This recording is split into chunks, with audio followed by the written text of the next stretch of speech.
on the computer. This is Miriam Raftery with the East County Magazine radio show on KNSJ 89.1 FM Descanso, recording from our studio in East County. Today, I'm speaking with Steven Prusky, who is a director at Rescue Task Force. They are a nonprofit that actually started here in San Diego's East County, and they're now headquartered in Temecula. They're perhaps best known for bringing medical teams to places that are in need in areas around the world, such as Southeast Asia and Central America, as well as responding to disasters around the world, helping survivors, including Hurricane Ida most recently. But they've also long had a team inside Afghanistan, among other things, establishing schools to educate girls.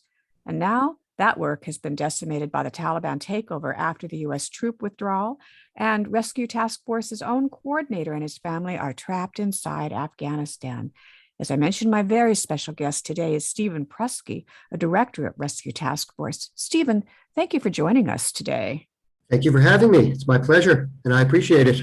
Yeah, I know, in these tough times especially.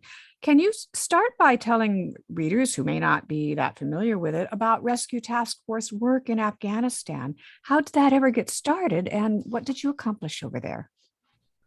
Well, it goes back quite a way, actually. So the gentleman, one of the two gentlemen who started Rescue Task Force, Gary Becks and Wendell Cutting, started going into Afghanistan in 1987. And at that time, they were bringing food aid to those people that were being impacted under the Soviet occupation. Yeah. And while they were there, they were introduced to a gentleman we will refer to in this interview as Ghulam, who was their guide and their aide, and was actually introduced to them by Ahmad Karzai, the former head of Afghanistan. And I assume we're using aliases, listeners, for some of these so that we don't put anybody in danger who may still be in Afghanistan. That is correct. And that's why I said we'll call Ghulam. Yes. That is not his real name. Ghulam, okay.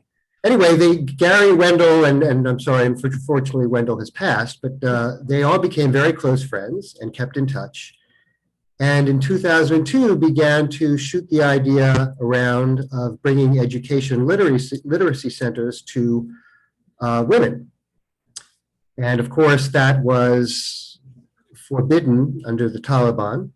Right. But in 2002, after the United States had gone into Afghanistan, they started off by setting up what they called a shade tree project. They used out-of-pocket money and began to meet under trees, literally, and to educate these young and older women, I might add. Yeah, good for them.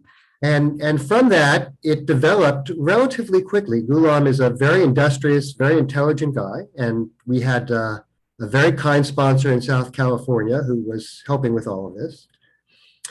And without going into too much more detail, over the course of the years, Ghulam set up 21 to 23 literacy centers for these women.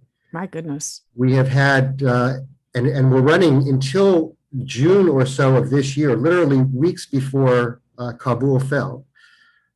We had 12,000 students in these schools. Wow. 3,000 of whom gained enough proficiency to go into secondary school, and I can talk a little bit more about that in a moment. Oh my, yeah, that's amazing. And some onto college, and it really was amazing. There's a Afghani proverb that Ghulam shared with us, saying that those who cannot read are blind, and we want our women to be healthy. My goodness. And that may be something we all accept here in the West, but obviously it's a difficult situation in countries like Afghanistan. Yeah, I know so many countries around the world where people are illiterate, but Afghanistan in particular is so difficult for the women because of the oppressiveness of the Taliban regime. Indeed. So, now, I would say, just a bit of a context, that in Afghanistan, while the United States was there, women could only go on to secondary school if they had demonstrated a certain proficiency level.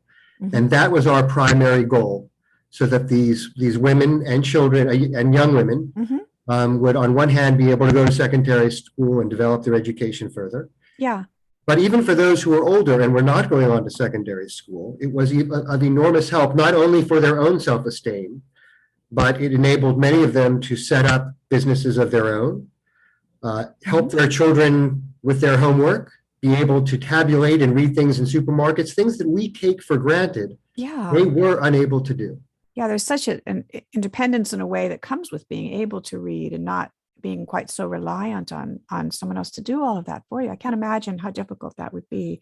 And then the opportunities, of course, that it presents for those who can go on to higher education, to aspire to be, doctors or whatever they want to be. And that's Well, all. we can only pray that the time comes back in Afghanistan where this kind of work can resume. We all certainly hope that. What has happened now since the country fell to the Taliban? We hear a lot about it on the news, but what are you hearing from your inside sources who are still on the ground about the situation there right now, especially for the women and girls? I'm sorry to tell you what we are hearing and seeing, as we've been able to receive some videos as well. Yeah. We'll start with the women and the girls. The most recent international news you may have read was that boys are now back allowed in secondary school programs. Girls are not. Well, So notwithstanding the Taliban's promises to treat women equally, that is just not happening. yeah, I mean, I don't think anybody really believed they would treat women equally, but we had hoped that at least it might be somewhat better than the last time they were in power. And apparently that's not the case. That's not the case. And we are seeing videos of women and teenage girls being pulled from houses and forcibly married off or given basically to Taliban fighters. That is now resuming. We've seen people beheaded for some of the work they've done. I was just going to ask, have you had retaliation against any of your teachers or people who worked at these schools? At this point, we have heard not too much of that. Good. In the sense that the teachers have been able to fade back in the background. And I should tell you, these literacy centers were all taking place in the Hazara region of Afghanistan. Mm-hmm. It's up in the mountains. And although there have been issues in the past, and we'll talk a little bit about some of them, at this point, from what we have heard, they have not gone aggressively after those teachers that were helping. Of course, Ghulam and his family are in hiding, and they fear for their life for good reason. I can only imagine. What are your, without giving away any details that could compromise where they are, or there any escape plan they may have, but do you have substantial prospects for getting them safely out of Afghanistan? Well, we've been working diligently. We started with an organization in Philadelphia called HIAS, and they connected us to global immigration. Mm-hmm. And we have all but secured, we're waiting for the word, which we hope any day, something called humanitarian parole or humanitarian parole visas for Olive Ghulam and his family. He has 5 children and a wife with him in hiding, and one child, a daughter in a neighboring country, without going into details, who at this point is safe, but she's not able to go back into the country. No. All of his children, or all of his adult children, helped with the literacy centers. They all have targets on their back. I bet. And I understand, to be clear now, you've had to close down all of the literary centers. Is that correct? We did. They were running until literally 2 to 3 weeks before Kabul fell. Ghulam has been quite diligent in making this happen, and his support staff, meaning the people in the Hazara region, have been incredible. What happened to all of the materials? Were any of those salvaged, or did they have to be burned or destroyed to prevent tying them to the people that are doing the work? Sure. To my knowledge, the books and the literacy tools we've received have been dispersed and hidden, and they're just not out and visible. Yeah. So now, what about for the teachers or anyone else that helped you there? Is there any hope of getting any of them out, or do they want to leave? Well, most of them are back with their families. Mm-hmm. We have not been involved yet in trying or hoping to get any of them out. And it actually has not come up in discussion with Ghulam yet. Yeah. But I suspect that's going to be a bridge too far for us, as much as it's hard for me to say that. Yeah, I can imagine. It has to be just devastating for the girls who attended those schools and learned to read and had such hopes for the future, as well as for the older women too, who do still possess that knowledge now that they didn't have before. So there's something, that all of your hard work brought to bear there. But Do you have any hope that maybe someday the pendulum may switch the other way? That perhaps, is there any hope of the Taliban, in your view, someday falling from power, or that international pressures could be brought to bear while they're in power to perhaps, persuade the Taliban to ease up on at least some of the restrictions on the women and girls? Well, both the United States and the international community have already put substantial pressure on the Taliban. They have threatened things diplomatically, forgive me. Yeah. And as I'm sure you've heard, the US controls quite a bit of currency that they're holding from the Afghan government, and the international community holds another piece as well. Whether that will be used as leverage or not, no, I don't know. But I will tell you, I am not optimistic for the foreseeable future. The pendulums invariably swing in history one way and the other. But it could be generations or decades before. I am quite fearful that it will be, yes. Yeah. But you are right. The girls and the women, some of them have gone on, and obviously those with significant professional careers may have a lot of difficulty continuing those careers. They will always have their knowledge inside of them. They will be able to help their children in school as they do. Mm-hmm. Presumably, many of the day-to-day activities that have already been engendered will be able to continue. But unfortunately, educating further, unless they take it upon themselves to help each other, is a dim prospect for the foreseeable future. And it makes my heart quite heavy to have to say that. Yeah, it's such a tragedy. Steven, if I may, Miriam, I wanted to, just to give you on that note, I have with me a quote from one of the young women who wrote in appreciation. We had a board member, by the way, go to Afghanistan just before COVID and visit these centers, and they were thriving. And of course, I know I've interviewed, Gary Beck about them in the past, and he was so proud of it. And it just sounded like such wonderful things were being accomplished over there. It was tremendous. And this young woman wrote how she was blind. She not literally, she said, "I was blind, and my eyes have been treated with the light of knowledge." Mm. And to me, that just speaks volumes as to what this brought the young women and the older women, and what they are now going to be missing out on. And it's just a tragedy. It's a tragedy upon tragedies in Afghanistan. It is a tragedy on tragedy. A little history, for listeners, the U.S., of course, has been at war in Afghanistan for over 20 years under 4 different presidents. It started under George W. Bush after 9/11, of course, going in to try to hold Al-Qaeda accountable. It continued under Barack Obama, even after the capture of Osama bin Laden.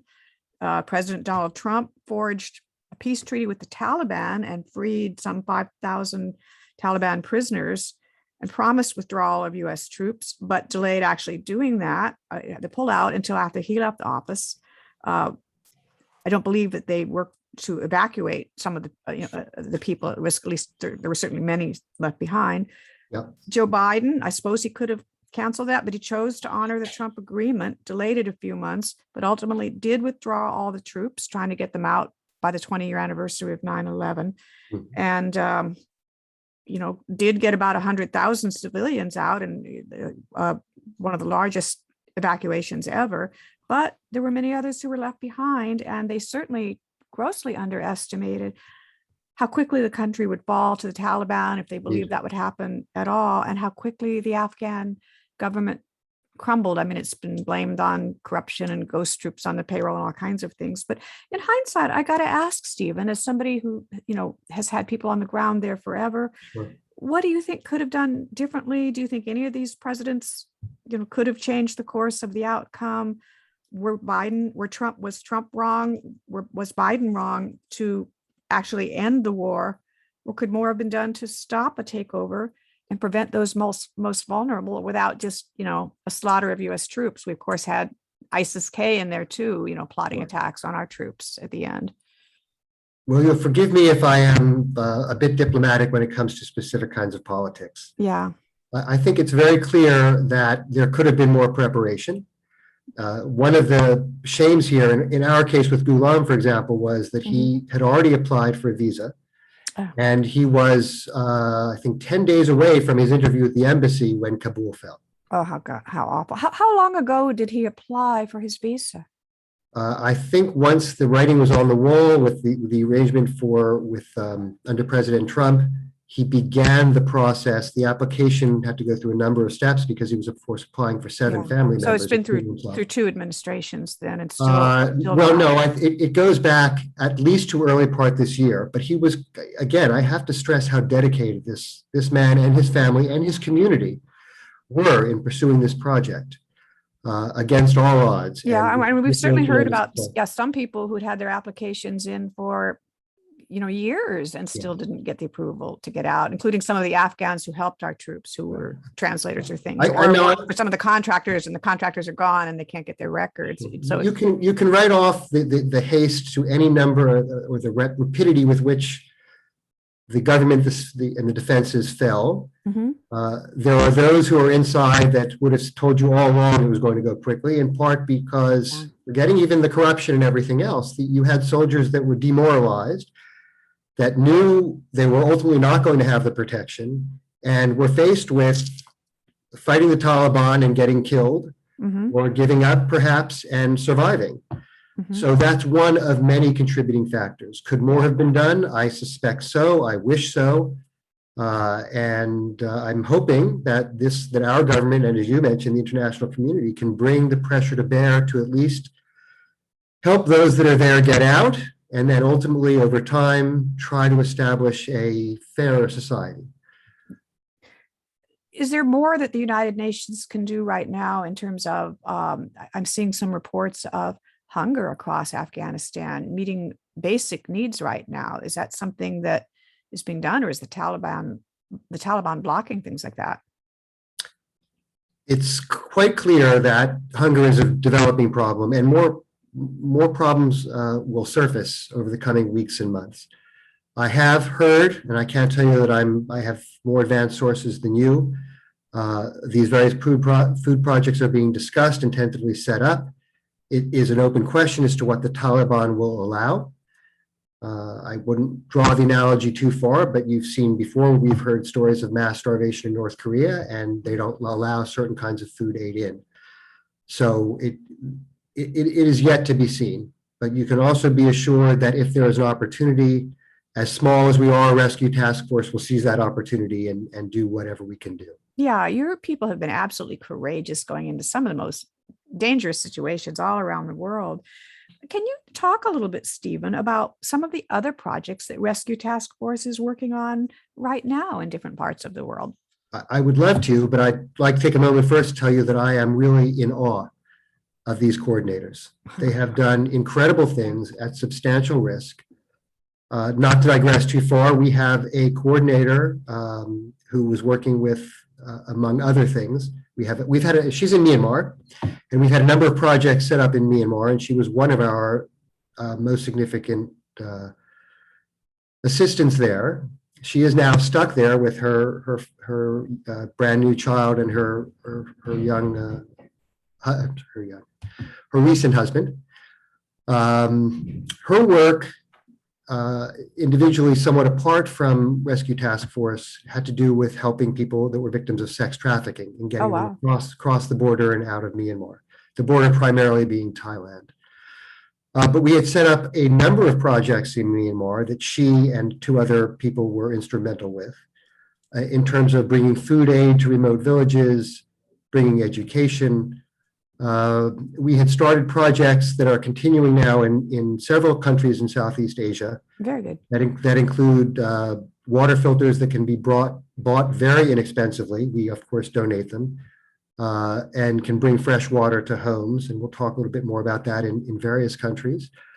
We have, as I said, education projects. One of my personal and Gary's favorite projects we've run now in Cambodia as well as Laos, which is bringing hygiene education to young women who might otherwise, the problem of dealing with menstruation at a young age in these countries very often is a taboo subject. It's not discussed. And so the young women may drop out of school because they're embarrassed by getting their period. They may feel shame about what's going on. And even worse, they may be using things that are not clean and healthy and can ultimately impact them very negatively. Oh my goodness, I didn't know that. So we have set up these projects in various countries in Southeast Asia, and so far it's been very successful. Well, good for you. Now, you're also doing some disaster relief projects, I understand. You've been active recently in Haiti. What can you tell us about the situation there and what you're doing? So Gary, among his other life journeys, is a former firefighter and a former medic from Vietnam.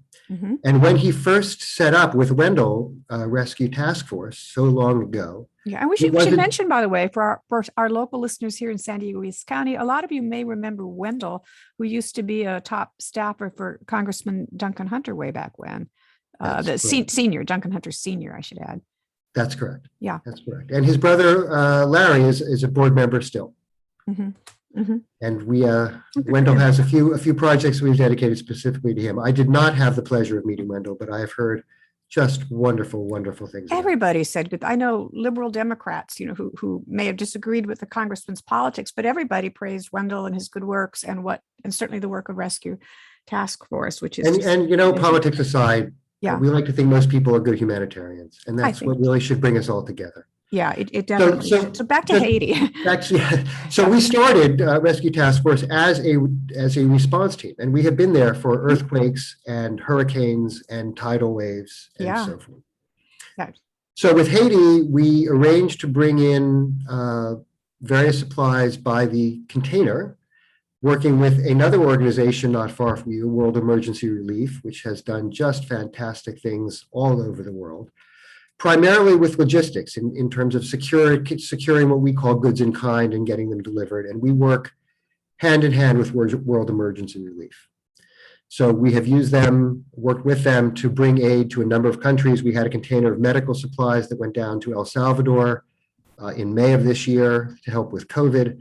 And as you pointed out, we had supplies going to Haiti recently, primarily actually relief supplies for the workers that were there.